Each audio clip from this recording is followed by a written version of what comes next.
Charlotte Temple, A Tale of Truth is a novel penned by Susanna Rowson. The story commences with an unexpected encounter between British Lieutenant Montraville and Charlotte Temple, a tall and beautiful 15-year-old girl.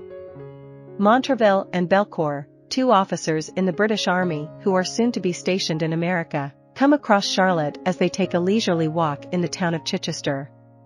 The narrative delves into the history of Charlotte's parents' union.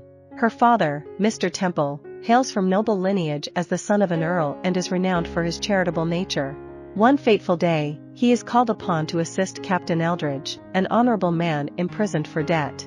Captain Eldridge had incurred debts while aiding his son George in joining the Navy, falling victim to the merciless creditor, Mr. Lewis.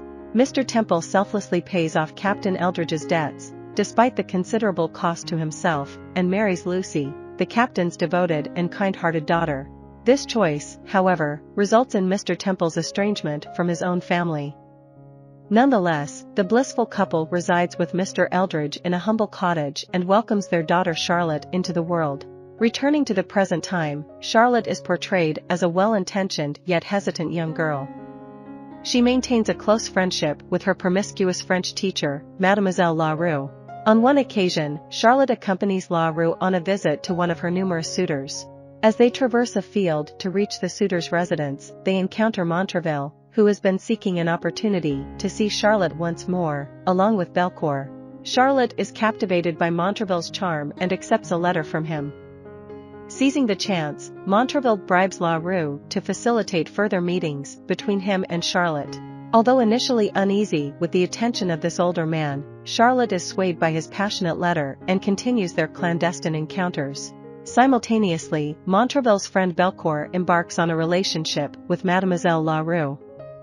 Meanwhile, unbeknownst to Charlotte, her parents plan a surprise birthday celebration for her at their home.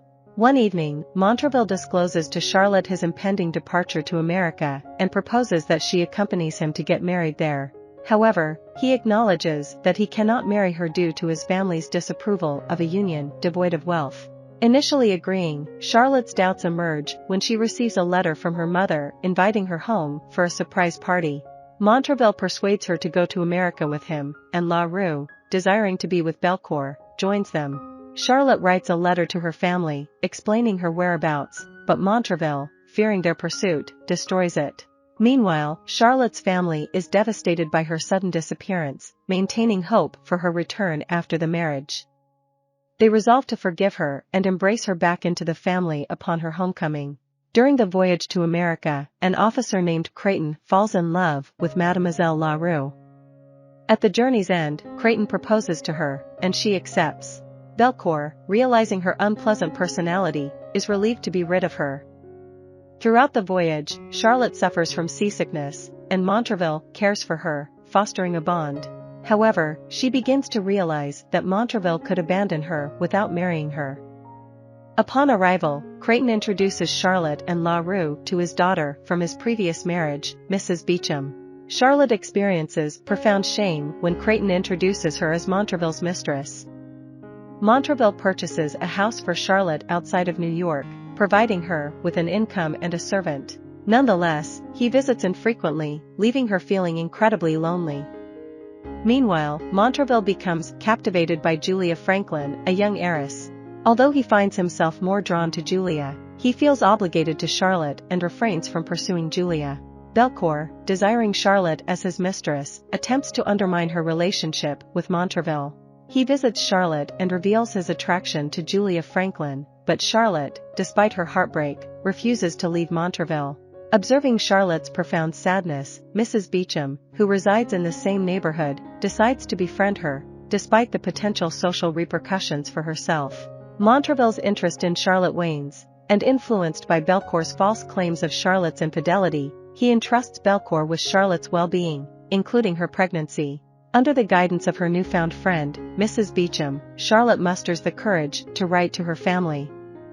Her parents decide to receive her, and her father travels to New York to bring her back. Stripped of financial support, as Belcourt fails to provide her with the money Montraville gave him, Charlotte is forced to leave her house. On a snowy winter day, she embarks on a journey to New York and seeks help from Mademoiselle Larue, Mrs. Creighton. However, LaRue pretends not to recognize Charlotte, leaving her desperate. Eventually, Charlotte finds refuge with Mrs. Creighton's servant and gives birth to her child, Lucy. Sadly, the doctor predicts Charlotte's demise, offering little hope for her recovery. Mrs. Beecham is shocked by Charlotte's deteriorating condition upon her visit, and the doctor confirms the bleak prognosis. As Charlotte lies on her deathbed, her father arrives, and she implores him to care for her child. Upon returning to New York, Montraville searches for Belcour and Charlotte, only to discover Charlotte's tragic demise. Consumed by remorse for his role in her downfall, Montraville confronts Belcour and kills him in a fit of anger. Montraville endures a lifetime of sorrow. Mr. Temple takes custody of Charlotte's child and brings her back to England. The novel concludes with the death of Mrs. Creighton, Mademoiselle LaRue. Mr. Temple encounters her in a London doorway, separated from her husband, living in poverty, and repenting for her involvement in Charlotte's tragic fate. Mr. Temple admits her to a hospital, where she passes away. I hope you enjoyed this video. Leave a like if you did, and be sure to subscribe. Thank you.